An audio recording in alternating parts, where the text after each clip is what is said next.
The saying goes that the best of humanity is found in our art.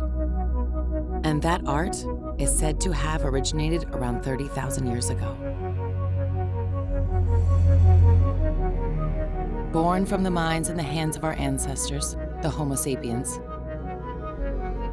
this firmly rooted paradigm has never been questioned, until now.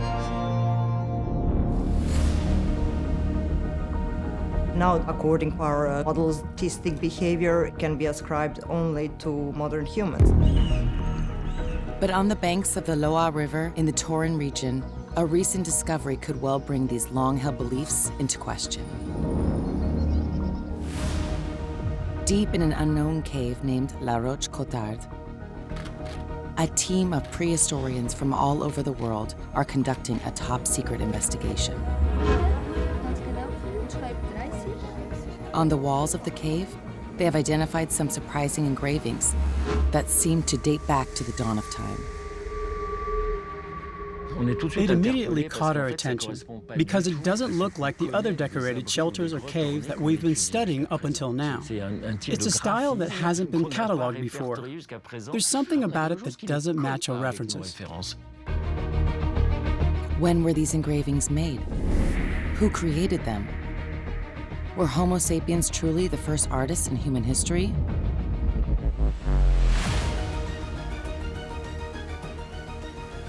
From the banks of the Loire River to all four corners of Europe, using cutting-edge technology, these researchers go over the evidence with a fine-tooth comb to try to lift the veil on these mysterious engravings that might change everything we think we know about the origin of art.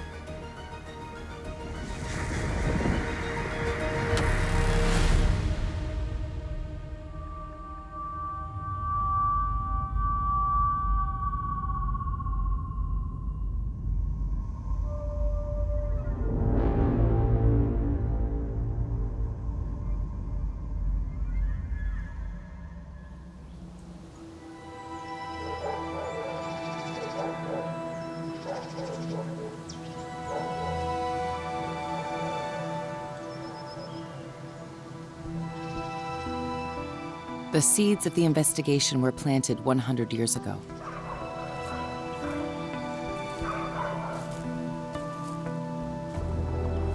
When François d'Archon went out hunting that morning on his private estate of La Roche-Cotard, he couldn't have imagined what was about to happen.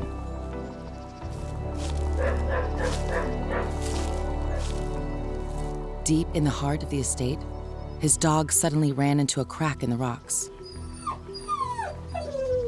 When the dog didn't come out, he tried to enlarge what seemed to be an entrance to some sort of den.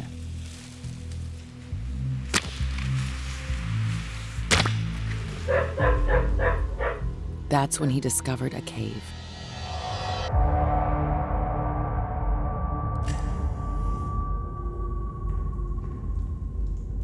A natural cavity, more than 40 meters long, carved out of the soft tuffeau stone. It was composed of several rooms, some of which could only be accessed by crawling through narrow passageways.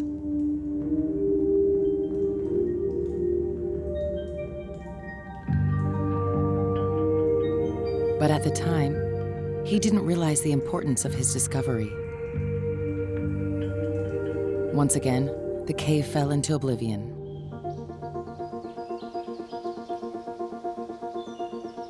Some 6 years later, a young prehistorian named Jean-Claude Marchand read about the existence of this cave in an old journal. No one had studied it yet.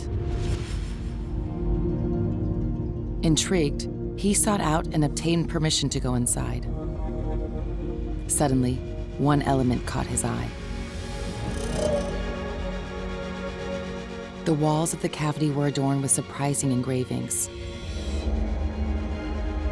He quickly realized that it was probably a prehistoric cave, but very different from the more famous caves, like those in Lascaux. However, being in the very early stages of his career, he didn't have the means to launch a real study. So he had the entrance sealed off. and promised himself he'd come back as soon as he could.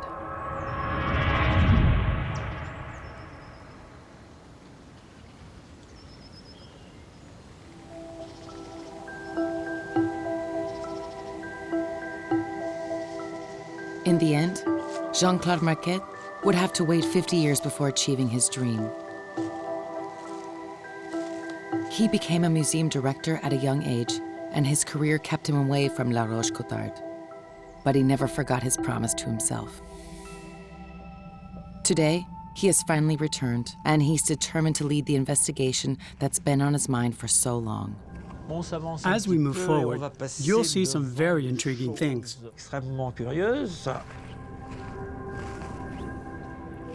He's put together a multidisciplinary team to try to lift the veil on the mysterious traces he discovered.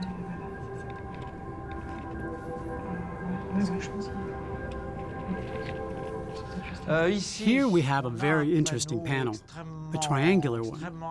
The base of the triangle is at the top.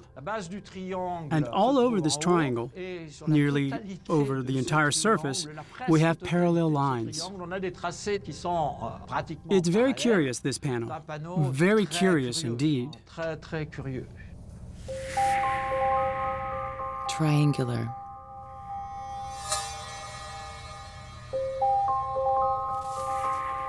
Rectangular.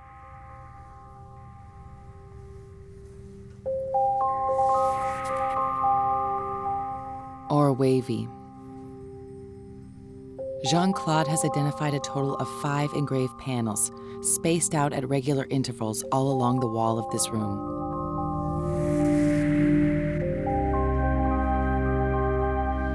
And in another part of the cave, there's a different-looking panel decorated with diamond patterns. He feels that these panels date back to the prehistoric era.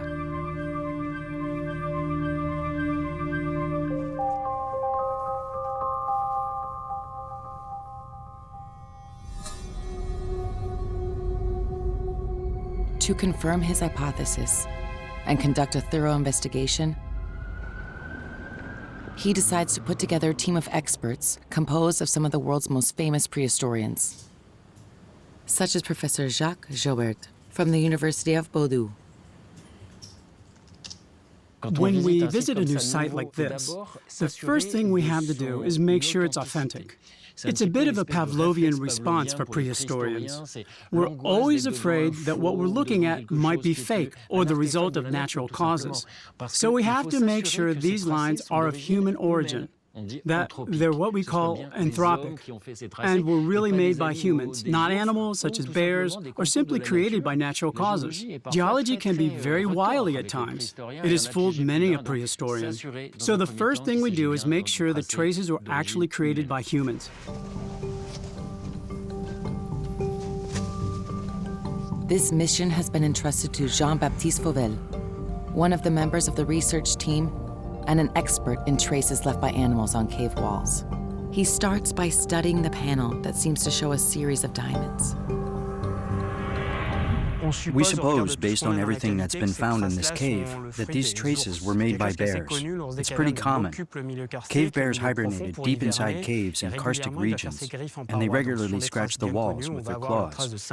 We're very familiar with the kinds of vertical traces that 5 claws would leave on the wall. Sometimes you get a succession of lines that intersect with one another, creating geometric shapes like the diamonds we have here.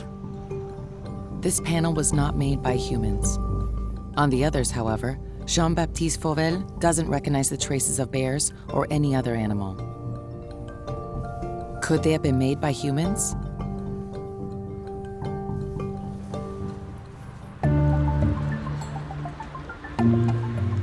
To find out, Jean-Claude Marchand asked prehistorian Dorota Wojciech, the head of one of the biggest traceology labs in Europe, to join his team of experts. She has studied each of these panels meticulously, and she's confident in her conclusion. From a traceological perspective, if we compare the claw marks with these traces, the depth and the shape of the traces is different.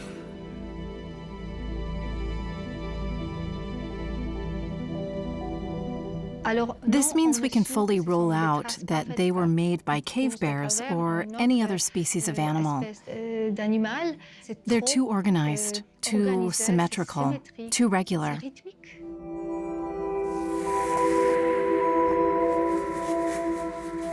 Traces like these require a certain cognitive capacity, choosing the spot, using the light, and then deciding on an interval.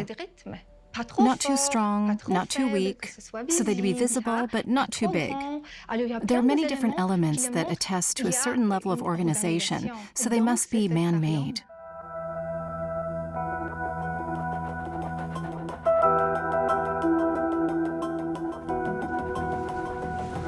Dorte Wojcik presented her conclusions to the other experts on site for validation.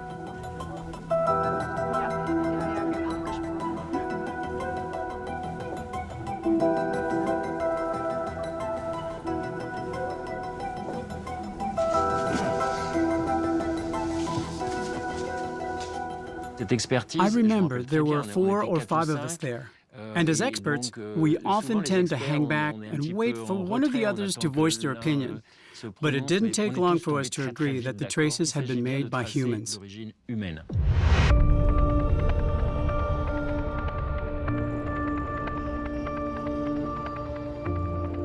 As a scientist and traceologist, I immediately started thinking about how they had been made.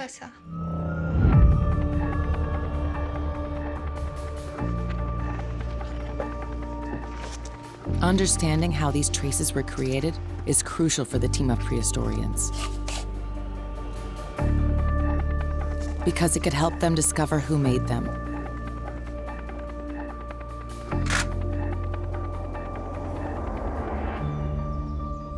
A few kilometers from La Roche-Cotard, in another troglodyte cave with 2 full walls, Jean-Claude Marquette and Dorte Wojcik have launched an unprecedented experiment. We might as well start with panel number 2 instead of number 1.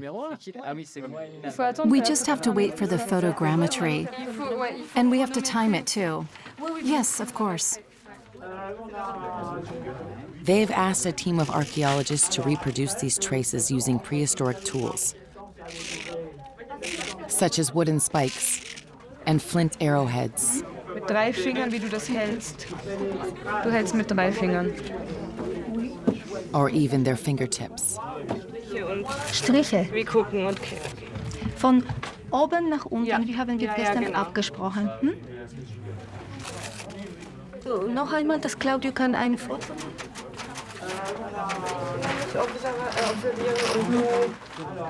The results of this experiment speak for themselves. We're almost positive that they were done using fingers, because the walls are so fragile that simply touching them leaves a mark. When we used a finger, we got exactly the same types of lines shaped like a U. So, these are finger traces. Prehistorians see these digital traces carved into the cave walls as a form of abstract art. Art is currently estimated to have appeared around 30,000 years ago. That was when the Homo sapiens, our ancestors, started painting large, figurative frescoes representing animals.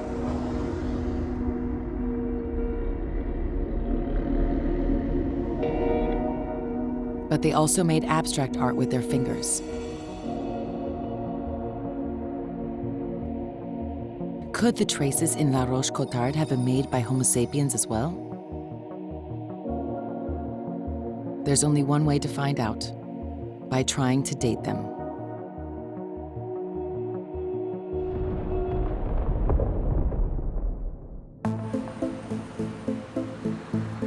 Two prehistorians have agreed to take on the challenge. Eric Robert, a researcher at the Museum of Man in Paris, and Guillaume Guérand from the CNRS, who specializes in the dating of archaeological sites. When they called me to ask if I would help out in the study, I was very enthusiastic and intrigued. I definitely wanted to take part in the research, but at the same time, I was kind of skeptical, because we don't really know how to date traces on cave walls. We don't really have a good way of dating works found inside caves directly, which is unfortunate. If the drawings are done using charcoal, for example, that's ideal. We can use carbon-14 to date them, but that's not the case here. Guillaume Guérin has an idea of how to work around this problem.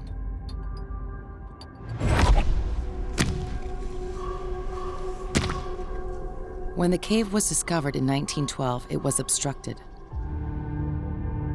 But how long had it been that way?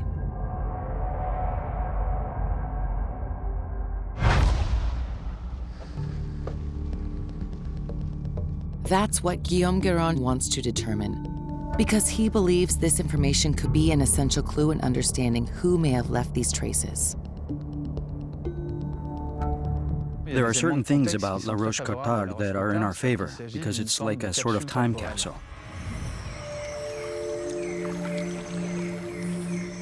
Over the course of this cave's history, it was closed off for a long time. We know the Loire River left a lot of alluvions along the cliff out of which this cave is carved. In addition to that, there's sediment that has fallen from the plateau. So we actually have two sources of sediment that sealed off the cave's entrance. That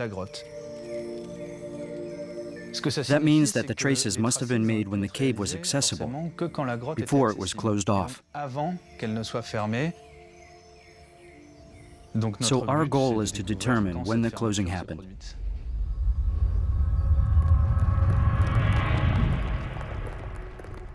To that end, Guillaume Guérin is preparing to use a cutting-edge technique.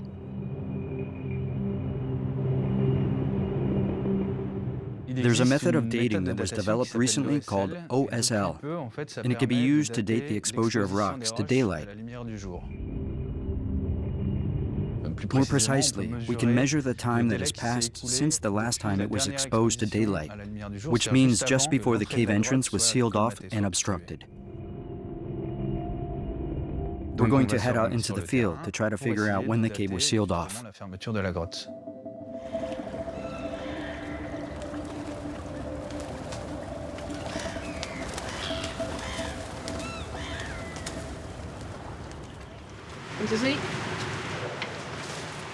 But we could say, if we wanted to sample something, this one is fine. Okay, so that would be perfect. Actually. This process of dating is a crucial step in the prehistorian's investigation. But it is also particularly delicate, because this is the first time the OSL technique will be used inside a cave. We only This is the tougher. There, where's Yeah. and then we tried this bit there. Yeah. Where's that though? We don't think we have something in the middle. Took samples in there. Yes, but it is also soft 34. Ah, the same. Okay. Yeah. It is the same and the same high.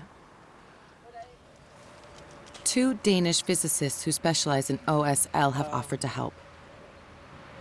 All of this is rocks, but I think if we want sediment, we can go up here.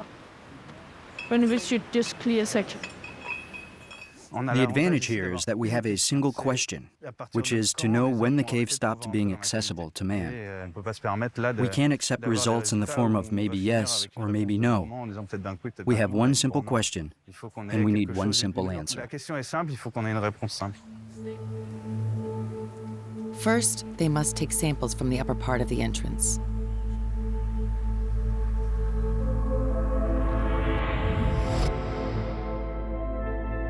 This is where humans could have slipped in before the cave was completely sealed off.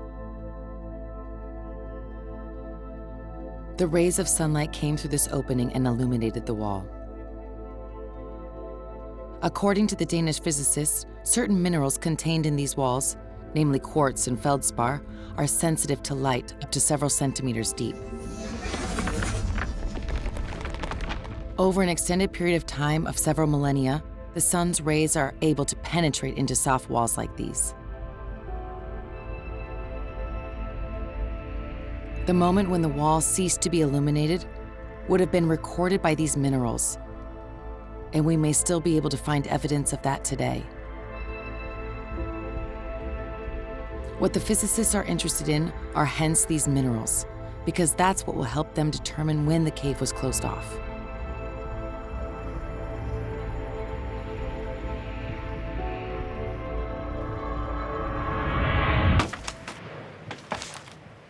This means the researchers must take samples from the rock going several centimeters deep. How thick do you want the sample to be, Trina?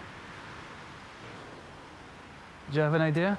Is it a matter of millimeters or centimeters? How thick do you want the... I would like at least 3 centimeters. Okay.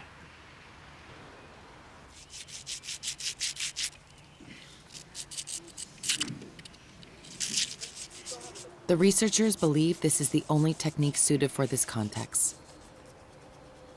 Unlike radiocarbon dating, which is more commonly used in archaeology.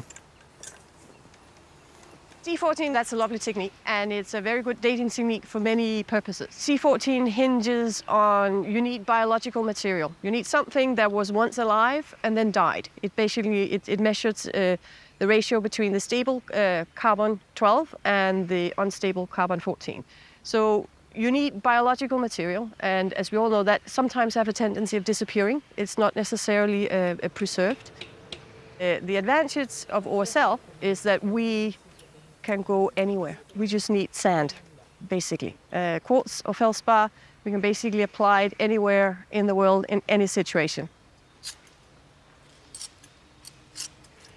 And there is an age limit on C14. But we usually say that around 45,000 is where C14 runs out of steam. You can't use it anymore. Our age range is, depending on the site, we usually say we could go back 150,000 years if we use quartz. And then we have another material, which we like a lot, which is feldspar, which is somewhat more complicated. And here we usually say we can go back to about 500,000 years.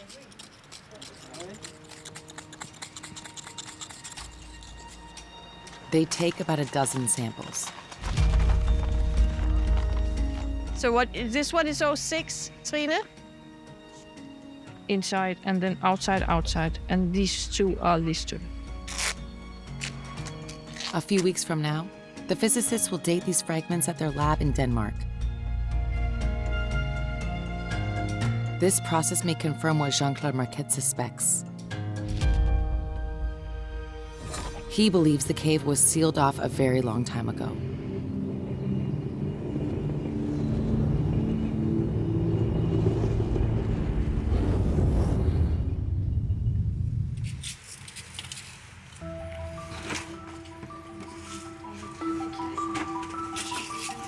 While digging at the cave entrance, he discovered these archaeological materials. These are believed to be tools characteristic of a specific period in prehistory. At least, that's what concluded Dr. Wojciech upon analyzing them.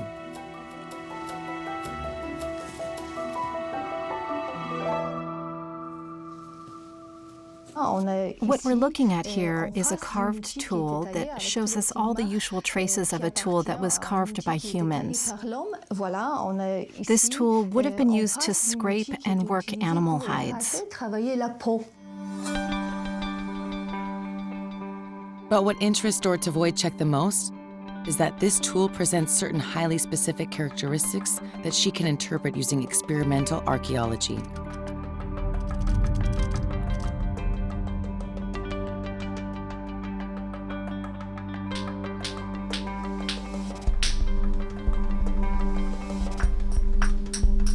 She tried to reproduce this object from a block of silex using replicas of tools from the prehistoric period.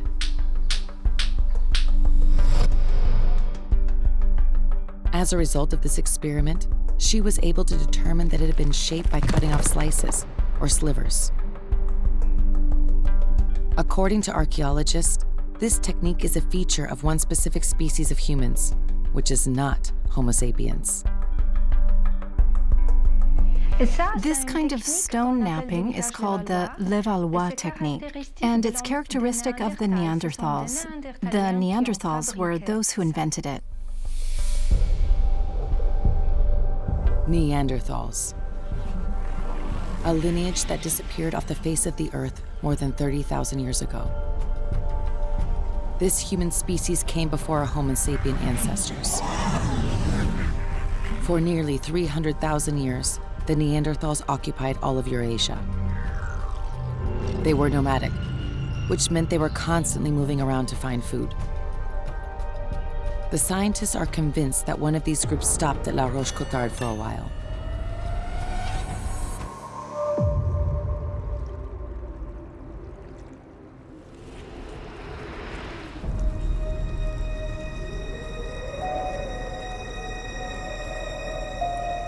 A group of Neanderthal nomads probably set up a hunting camp in this strategic location overlooking Loire Valley, where the skilled hunters could track the herds of bison that abounded in this region at the time.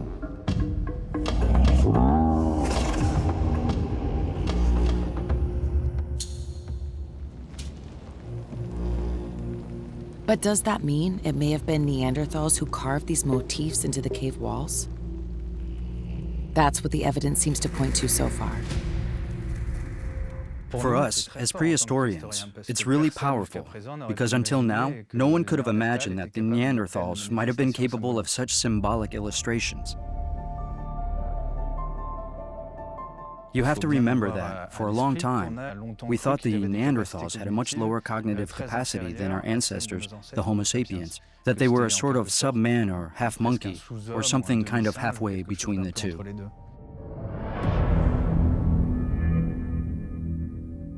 And suddenly, we have graphics on a cave wall that might have been done by Neanderthals. We have to investigate.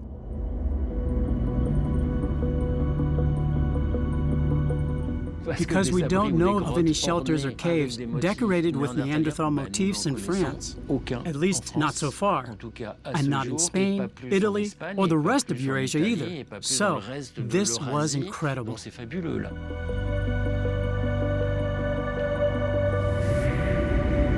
These elements could change our fundamental understanding of Neanderthals. But first, we must be sure they're definitely the ones who could have made these traces. Therefore, the traces must be dated. The results of the OSL will be crucial.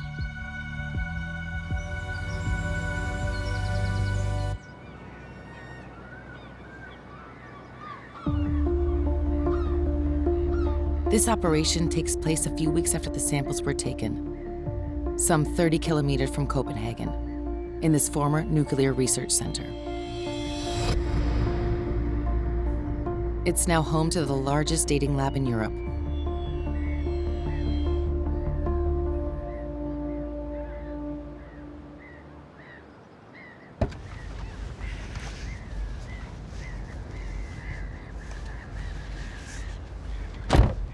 Guillaume Guérin has traveled here to attend the testing.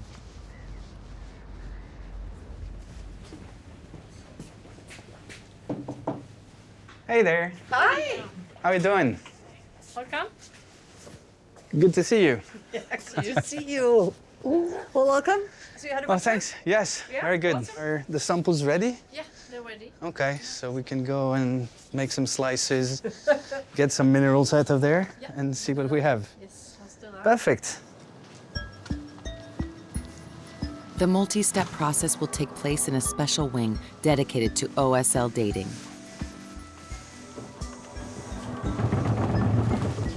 The scientists must work in near complete darkness so as not to contaminate the samples. The only light source is a weak yellow lamp.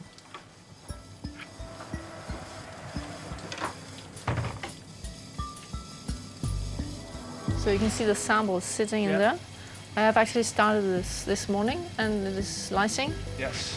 There's a wire here that actually it cuts in the rock. So it's like cutting in butter. Do you know the resolution, like how thick the slices are? Yeah, usually I can make them 0.7 millimeter. 0.7? Yeah. Wow. So really high resolution. Yeah. They must retrieve the minerals from deep inside the sample. The energy we're trying to measure will be released as soon as it is exposed to light. So we only want it to be exposed to light inside our instrument, because then we can measure the energy coming out.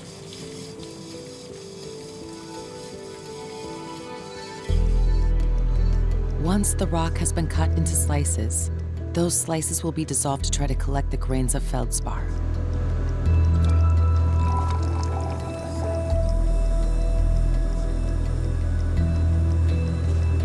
As you see, the slices fall apart, they're going into veins. So I only take out the acids now. So here I have to be careful not to pull out my grains. So I do it slowly, so the grain stays. Yeah, that's it. So the grains stay at the bottom. The information we're looking for is found inside these few tiny grains we extracted from the larger limestone matrix. Thanks to these grains of feldspar, Guillaume Guérin should finally know the date the cave was sealed off. It's time for the last step.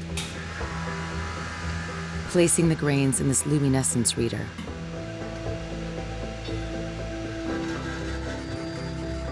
Inside, they're stimulated by light pulses that should release the information they contain. The important thing is when it goes like this.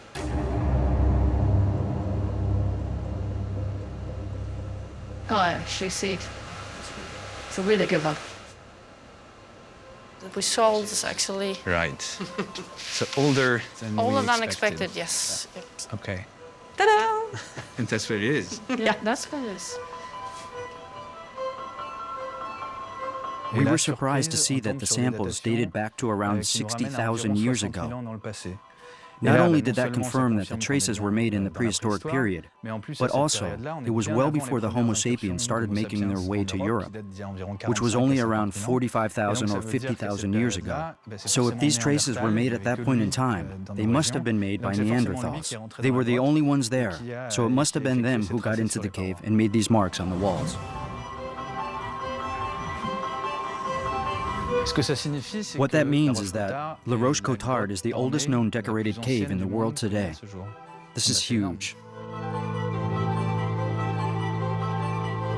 The prehistorians finally have the proof they were looking for. These engravings were indeed made by Neanderthals.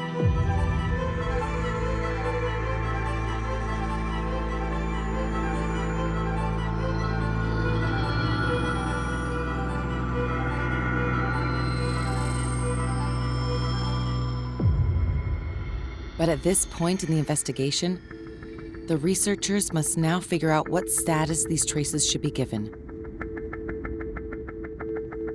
Should they be considered as actual works of art?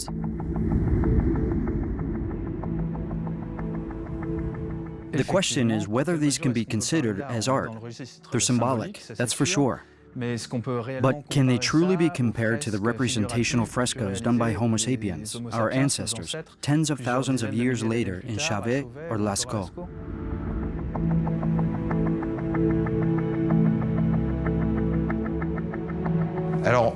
Let's be clear, these traces aren't representational. They're not on the same level as those found in Chauvet, but nonetheless, they were clearly done intentionally.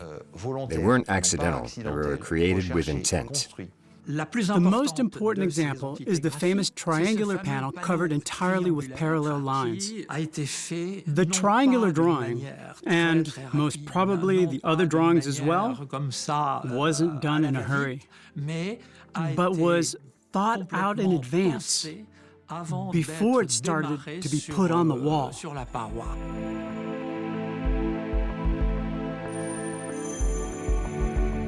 These graphics depict fairly abstract things, which throws us for a bit of a loop, because we've never studied anything like them before. They're not figurative. There's nothing representational about them. So, are they a form of abstract art, or had they not come up yet with the concept of figurative art at that point in time? Perhaps figurative art hadn't yet been conceived by these ancient populations. That's entirely possible.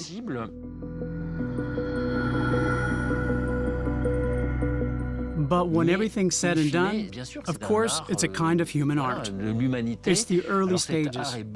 It's not realistic, and it may be harder to understand than other forms, but in my opinion, there's no reason to exclude it from the overall idea of human art. In that case, can our ancestors, the Homo sapiens, truly be considered as the first artists in humanity? Or might it be time to revisit that paradigm, which is taught in all the history books? Because what these traces seem to show is that tens of thousands of years before the Homo sapiens, Neanderthals were already making art on cave walls.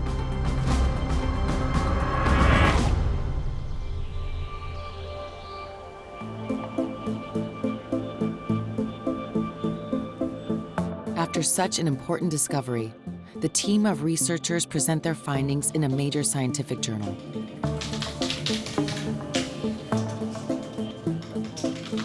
The announcement of their article's publication is the ultimate validation.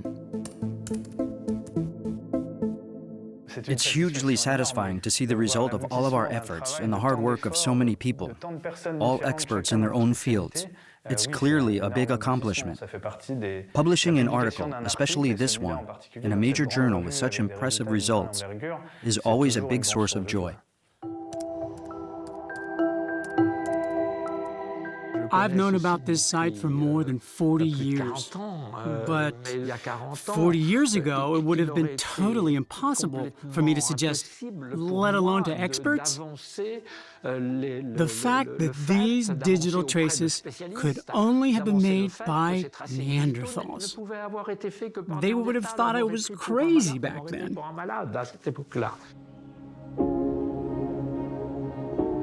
It would seem that the Neanderthals did indeed produce abstract art.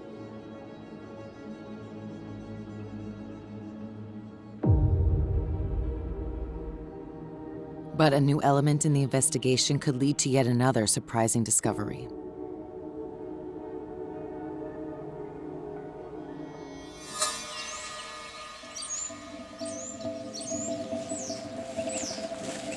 The first time Jean-Claude Marchand came here almost 50 years ago, he discovered a very strange object.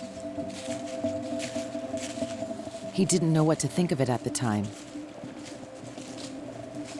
Today, he has decided to take it out of his archives, because in light of his recent discoveries in the cave, it may prove to be crucial.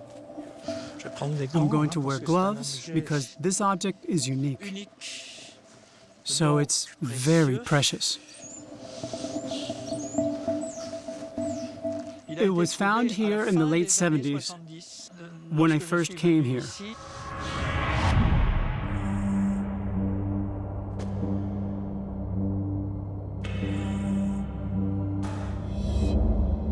After making a few observations inside the cave,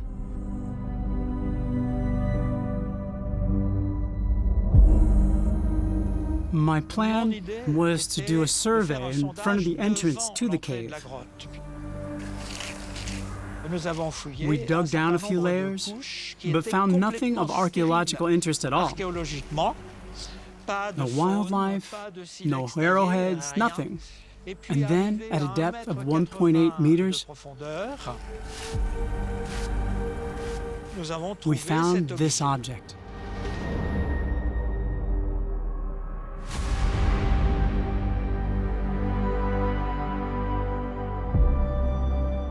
After writing down its location, we removed it and took a very close look at it, and we were amazed.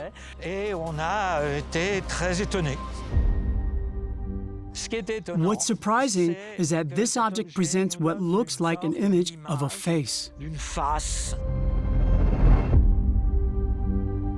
Jean-Claude Marchand noted one thing in particular: a bone that had been slipped inside this block of flint, which seems to form eyes.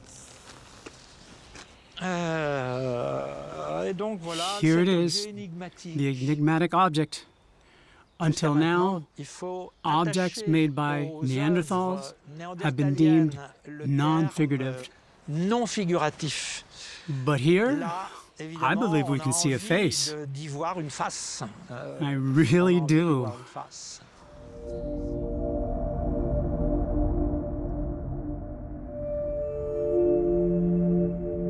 Might the Neanderthals have created figurative works after all?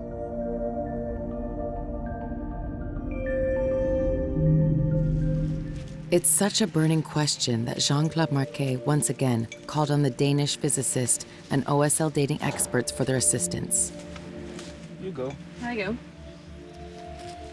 They took a core sample of the archaeological layers where the object was found.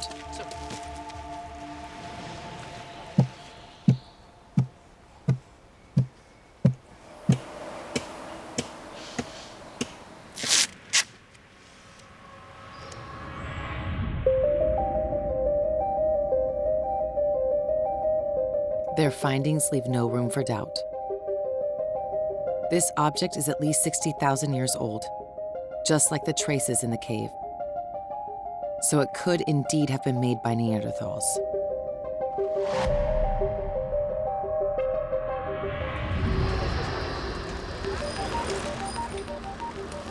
But in order to be sure, they must confirm that this object, a sort of mask, was made intentionally and not created by chance. Jean-Claude Marquet asked traceologist Dorota Wojciech to study it. She was able to find some essential clues. All around the block of flint, she identified what traceologists call points of impact, which is to say, proof that the object was carved. You can see them here. There are at least 2, 3, 4, 5, 6, 7. Here you can see some marks too. So there are 10 or 12 at least, if not more. So I don't think it's coincidental. The block of stone wasn't originally shaped like this. It was definitely altered. I can see eyes, a nose, and a forehead. There's no doubt about it. The shape resembles a mask, a face, something familiar.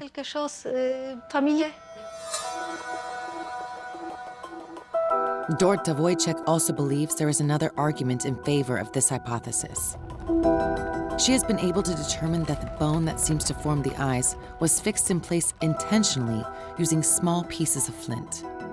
We have these small stones that were put inside to keep it from moving, and it still hasn't moved to this day. To me, that makes it look intentional, not only the shaping of this block into something identifiable, but also this piece of bone that was put into place. I think it's very telling.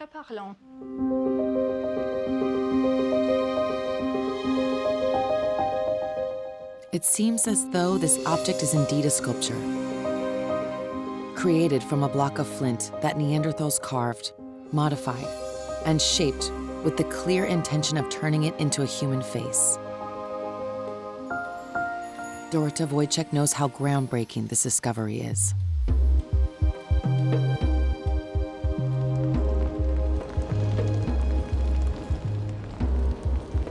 Is it possible that Neanderthals were not only capable of creating abstract art, but also paved the way for figurative art? For now, this hypothesis is kept under cover.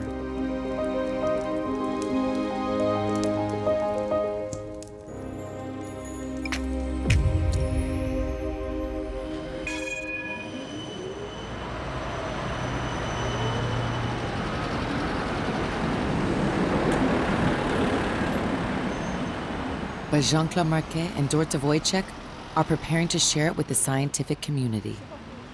Don't be nervous, okay? No, it'll be fine. Every summer, a prestigious conference brings together Europe's top prehistorians. This year, it's taking place at the University of Budapest. There will be a special session dedicated to the mass found at La Roche-Cotard. Are you ready? Yes. This is a big moment for Dorota Wojciech and Jean-Claude Marquet.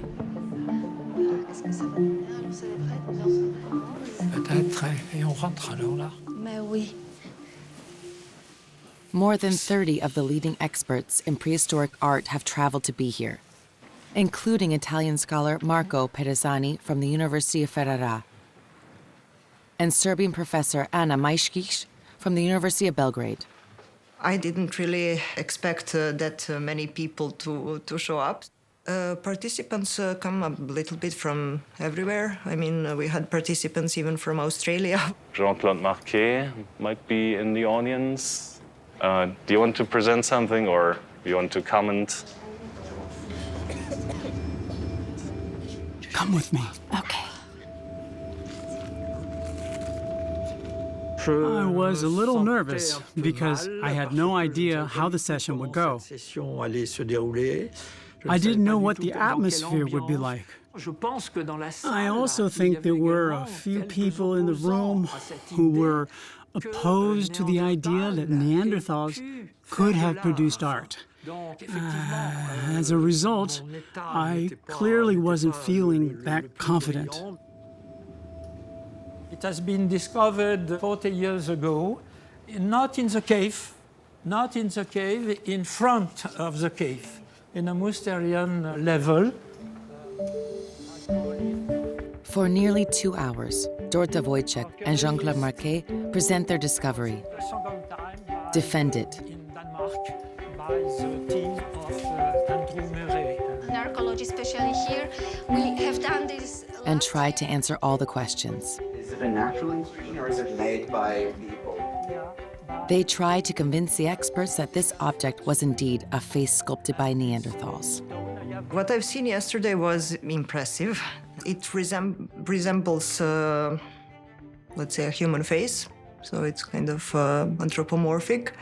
At the end of the session, many people came up to see the mask up close. It was a cast, of course, not the original, but they wanted to pick it up and look at the front, the back, etc. Marco Perisani was very, very intrigued. Personally, I don't think there's any doubt about it. This is a very creative representation. It's very simple, but it presents the identifying traits of a face. Eyes and a nose. The mouth is missing. The Neanderthals didn't have much of a chin, it's true, but it also has a large supraorbital torus, which could correspond to the faces of Neanderthals. Often in our field, any evidence that might in fact indicate complex cognition in Neanderthal was tended to be, so to say, explained through cultural influence by Homo sapiens. So what is really interesting about this site is that there is a proof that there was no contact with Homo sapiens, so you cannot resort back to this acculturation hypothesis to explain the discovered phenomena. Okay, thank you very much for this very interesting. This is a victory for Jean-Claude Marquet. What started as a simple intuition when he first discovered this object 50 years ago seems to have finally been accepted by his peers. The fact that I was given this chance to present the mask during the round table today was obviously very emotional for me. Of course. Yes, it was very moving, especially because I'm here with Jean-Claude. I know this is the discovery of a lifetime for him. It's very important. I thought the people in attendance looked very interested.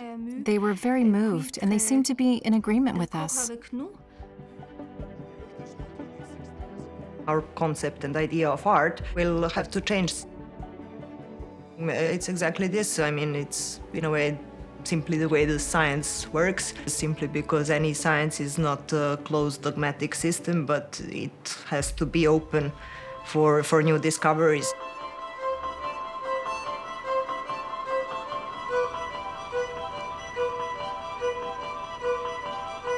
This cave in the Tauran region just made its way into the history books.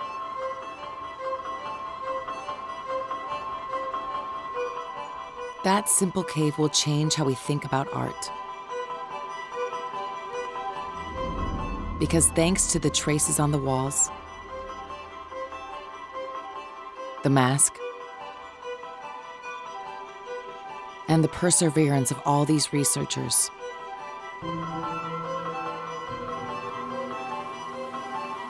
Everything seems to point to the Neanderthals as the originators of the most beautiful part of humanity.